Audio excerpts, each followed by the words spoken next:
Audi की Q5 है जिसकी स्टीयरिंग रैक में प्रॉब्लम थी। उस रैक को हमने रात को नाइट शिफ्ट करके गाड़ी को पूरा कर दिया हमने कंप्लीट।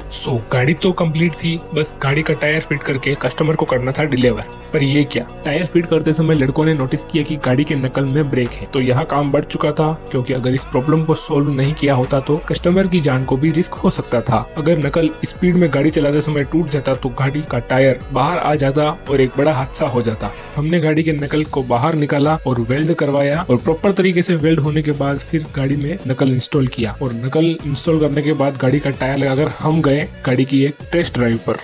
ऑडी जो अपने स्टीयरिंग के लिए आई थी वो हो गई है फाइनल कंप्लीट। ये स्टीयरिंग देखिए आप, एकदम स्मूथली वर्क कर रहा है, एकदम किसी भी तरह से झटका करने कुछ नहीं हो रहा है। चलते हैं इसकी टेस्ट ड्राइव के ऊपर।